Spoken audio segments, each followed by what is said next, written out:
Hello viewers, welcome to Mavi Study Time. இன்னைக்கு நம்ம வீடியோல 11th ஸ்டாண்டர்ட் அக்கவுண்ட்ஸோட ஜர்னலோட ஃபார்மேட் தான் பார்க்க போறோம்.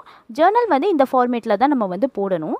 வாங்க எப்படி போடுறதுன்னு பார்க்கலாம். ஃபர்ஸ்ட் வந்து பாத்தீங்கன்னா இந்த புக்ஸ் ஆஃப் அப்படினு சொல்லி அந்த क्वेश्चनல கொடுத்திருக்க கம்பெனி நேம் வந்து இங்க எழுதுவோம். அதுக்கு அப்புறம் ஜர்னல்னு போட்டுட்டு இதுதான் ஃபார்மேட்.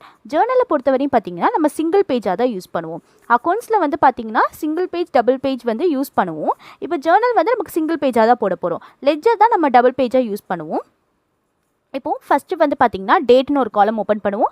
அதுக்கு அப்புறம் பர்టిక్యులர்ஸ் LF டெபிட் ரூபீஸ் கிரெடிட் ரூபீஸ்னு சொல்லி போடுவோம். நீங்க வந்து இந்த ஃபார்மேட்டை நல்லா பார்த்துக்கோங்க. பிகாஸ் நீங்க ஃபார்மேட் நீங்க கரெக்ட்டா போட்டாலே எக்ஸாம்பிள்ல அதுக்கே வந்து மார்க் கொடுப்பாங்க. எக்ஸாம்ல வந்து பாத்தீங்கன்னா ஃபார்மேட் கரெக்ட்டா இருந்தாலே அதுக்கான மார்க்ஸ் வந்து கொடுப்பாங்க. ஸோ ஃபார்மேட்ல தப்பு பண்ணிடாதீங்க. டேட் காலத்தில் நம்ம என்ன பண்ணுவோம் அப்படின்னு பார்த்தீங்கன்னா நமக்கு நடக்கிற டிரான்சாக்ஷன் டேட் எல்லாம் கொஸ்டினில் கொடுத்துருப்பாங்க. அதை வந்து இதில் எழுதுவோம். பர்టిక్యులர்ஸில் வந்து என்ன பண்ணுவோம் அப்படின்னு பார்த்தீங்கன்னா நமக்கு என்னென்ன டிரான்சாக்ஷன் நடக்குதோ அதை வந்து பர்టిక్యులர்ஸில் எழுதுவோம். LF அப்படிங்கிறது ஒன்றும் கிடையாது, லெட்ஜர் ஃபோலியோ காலம் அப்படின்னு சொல்லுவாங்க. இது வந்து என்னென்னா நமக்கு லெட்ஜரில் நடக்க அந்த பேஜ் நம்பர்ஸ் எல்லாமே இங்கே நம்ம வந்து மார்க் பண்ணியிருப்போம். ஆக்சுவலாக சம்ஸில் வந்து நம்ம இதில் எதுவுமே மார்க் பண்ண மாட்டோம்.